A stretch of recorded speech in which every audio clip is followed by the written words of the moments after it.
Hello dear students. In the previous sections you have learnt that the male and female gametes in flowering plants are produced in the pollen grain and embryo sac respectively. As both types of gametes are non-motile. Non-motile means they can't move by their own. So they have to be brought together for fertilization to occur. Now what do you think? How is this achieved? It is achieved by pollination. Pollination is the mechanism to achieve this objective. Now what is meant by pollination? It is the process of transfer of pollen grains to the stigma of a pistil. It is called as pollination. What is pollination? The transfer of pollen grains to the stigma of a pistil is called as pollination. Flowering plants have evolved an amazing array of adaptations to achieve pollination. They make use of external agents to achieve pollination. Now, can you list the possible external agents of pollination? These external agents of pollination are wind, means some flowers get pollinated with the help of wind, while some are pollinated by insects, mammals, birds and water. So, these are the various external agents of pollination.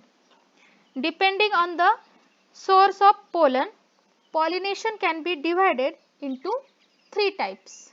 These three types are: first type is autogamy, second type is geitonogamy and third type is xenogamy. Now we have to study what is autogamy. In this type of pollination, the pollination is achieved within the same flower. That is why it is known as the autogamy. Why it is called as autogamy? Because pollination is achieved within the same flower. There is transfer of pollen grains from the anther to the stigma of the same flower. Some plants like viola, oxalis and commelina, they produce two types of flowers. First type is chasmogamous flowers. These are similar to the flowers of other species, and second type is clistogamous flowers which do not open at all. Then how do pollination takes place in such clistogamous flowers? See, here you can see the examples of chasmogamous flowers, and second is example of the clistogamous flowers. Autogamy in such flowers requires synchrony in pollen release and stigma receptivity, and also the anthers and the stigma should lie close to each other. See, the chasmogamous flowers which are similar to flowers of other species with exposed anthers and stigma. Here you can see exposed anthers as well as the stigma. So, these are the chasmogamous flowers, while in case of clistogamous flowers, these flowers do not open at all. In such flowers, the anthers and stigma lie close to each other. So, the pollination takes place within the same flower. So, both are examples of autogamy. Viola, it is the example of flower which produces both types of flowers. Chasmogamous flowers means the flowers which are like other normal flowers, and the closed flowers, that is clistogamous flowers. The clistogamous flowers are invariably autogamous because there is no chance of cross pollination. See, in case of these clistogamous flowers, as these are closed, so there is no chance of cross pollination. So, they produce assured seed set even in the absence of pollinators. Now, what do you think? Is clistogamy is advantageous or disadvantageous to the plant, and why? See, clistogamy is one of two types of self-fertilization. First type is chasmogamy and second is clistogamy. In case of clistogamy, the flower does not open at all, and the fertilization takes place between male and female gamete of the same flower, and that too in the same flower. In clistogamy, the flower never opens. Now what would be the advantages and disadvantages of this method? See, some advantages of cleistogamy are: as the flower never opens, so it provides assurance of fertilization. Second advantage is, as fertilization occurs between the gametes if the same flower of the same flower, so it helps in the development of the pure lines. Development of pure line is helpful in the breeding program, as there is no external agent involved, the gametes of same parent flower are there, so it develops in the formation of the pure lines, and these pure lines are very helpful in the breeding programs. For cleistogamy, there is no need of pollinator for pollination. Now what is the disadvantage of the cleistogamy? The biggest disadvantage of cleistogamy is that it does not allow any kind of variation, as it takes place within the closed flower. It takes place within the same flower, so there is no variation. And you know that variation is necessary for survival, and any organism should have the ability to change. So the inability to variate proves to be the biggest disadvantage. Now next type is geitonogamy. See, what is meant by geitonogamy? It is the transfer of pollen grains from the anther to the stigma of another flower of the same plant. It is called as the geitonogamy. So in case of autogamy, the pollination takes place within the same flower, while in case of geitonogamy, the transfer of pollen grains from the anther to the stigma of another flower takes place. These are genetically similar because same plant is involved. Here you can see the position of different flowers. So the transfer of pollen grains from the same plant, but different flower it is taking place. So it is example of geitonogamous pollination. Genetically it is similar to autogamy, since the pollen grains come from the similar plant. So it is similar to the autogamy. Why? Because pollen grains come from the same plant. Now what is third type of pollination? It is xenogamy. Xenogamy is transfer of pollen grains from the anther to the stigma of different plant. This is the only type of pollination during which pollination brings genetically different types of pollen grains to the stigma. So in case of first two types, autogamy and geitonogamy, the plants are genetically similar because the same plant is there. But in case of xenogamy, there is transfer of pollen grains from the anther to the stigma of different plant. So for this purpose, various agents of pollination are required. The plants use two abiotic agents, abiotic or non-living agents for pollination. These are wind and water. So the types of pollination are wind pollination and water pollination.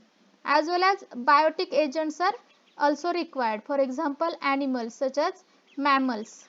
Example is bats. Then reptiles, birds and insects. These are also involved in the pollination. Now first type is pollination by wind. Pollination by wind is more common amongst abiotic pollinations. Wind pollination requires that the pollen grains are light and non-sticky so that they can be transported in wind currents. Here you can see that the pollens are very light and non-sticky. So these are easily carried away by the wind. Here also you can see the light and non-sticky pollens.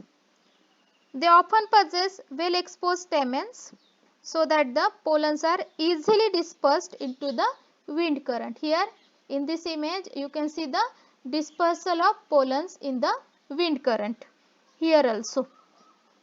Wind pollinated flowers often have a single ovule. In each ovary and numerous flowers packed into an inflorescence. Here you can see that it has a single ovule while numerous flowers packed in an inflorescence. A familiar example is the corn cob.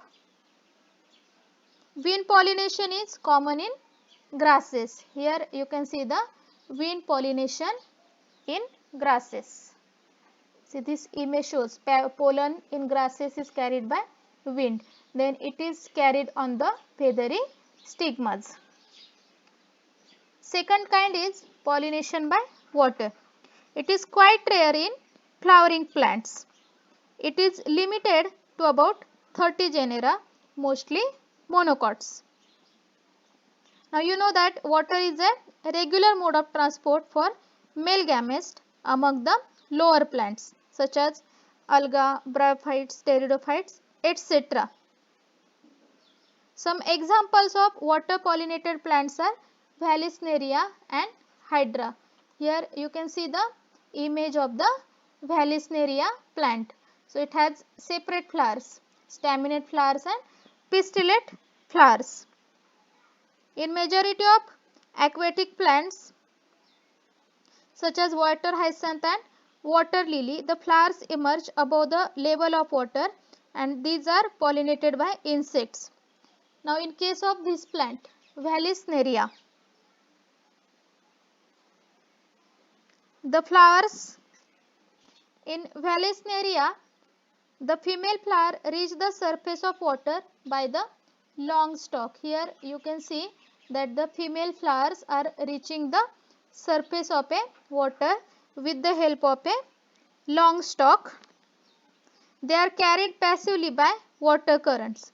Some of them eventually reach the female flower and the stigma. Then another group of water pollinated flower is seagrasses. Seagrasses such as Zostera. In seagrasses, female flowers remain submerged in water and the pollen grains are released inside the water. Had you observed that wind and water pollinated flowers, they do not have attractive colors, neither they have nice smell. What could be the reason? See, these wind pollinated as well as water pollinated flowers are neither colorful nor nectar producing, as these are the characteristics for the insect pollinated flowers. Insects get attracted towards the nectar and floral color, but this does not occur in the case of wind and water. So, wind pollinated flowers do not produce nectar or the essential oils or the fragrance. Now, next type is pollination by biotic factors.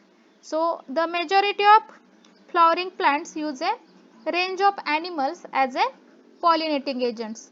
For example, bees, butterflies, flies, beetles, wasps, ants, moths, birds. For example, sunbirds, hummingbirds, etc. and bats. These are the common pollinating agents. Among the animals, insects, particularly bees, are the dominant biotic pollinating agents. Do you know, if all the honeybees get extinct, then the living population can't survive on the earth, because bees are the major factor in the pollination. Even large animals such as some primates, lemurs as well as rodents, even reptiles like gecko lizard and garden lizard, they have also been reported as the pollinators. Majority of insect pollinated flowers are large, colorful, fragrant and rich in color. Can you tell why? They are so beautiful and fragrant to attract the insects towards them. When the flowers are small, a number of flowers are clustered into an inflorescence to make them inconspicuous. The animals are attracted to flowers by color and fragrance. The flowers pollinated by flies and beetles, they secrete the foul odors to attract these animals. Here you can see the flowers which are pollinated by beetles and this hibiscus flower which is pollinated by butterflies also.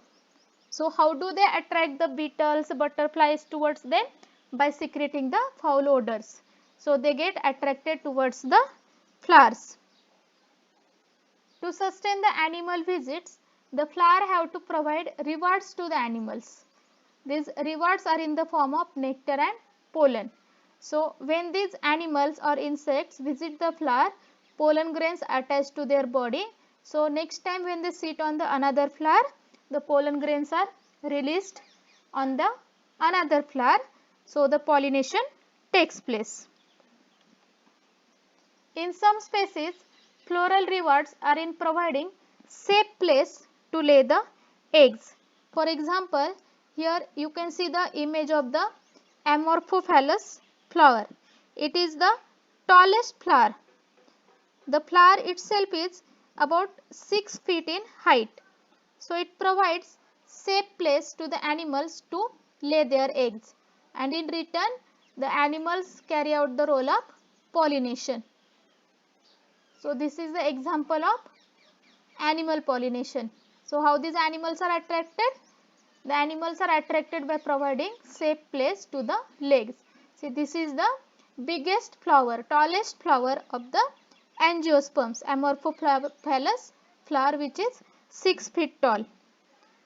Then a similar relationship exists between the moth, the species of moth, and the plant yucca, where both species, moth and the plant, cannot complete their life cycle without each other.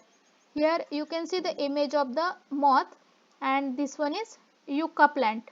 So moth and yucca plant, they can't complete their life cycle without the cooperation with each other. See, here is the moth. The moth deposits its eggs in the locule of the ovary, and here you can see the moth, it deposits its eggs in the locule of the ovary, and in return the flower gets pollinated by the moth. The larvae of the moth come out of the eggs as the seed starts developing. There are many insects which may consume pollen or nectar without bringing about pollination. Such floral visitors are referred to as nectar robbers. Why these are known as nectar robbers? Because they are getting their own benefit. They are taking the nectar from the flowers, nectar as well as pollens, but these are not useful for the purpose of pollination. So these are known as the pollinators. In next video, we will be studying about the outbreeding devices and pollen pistil interaction. Thank you.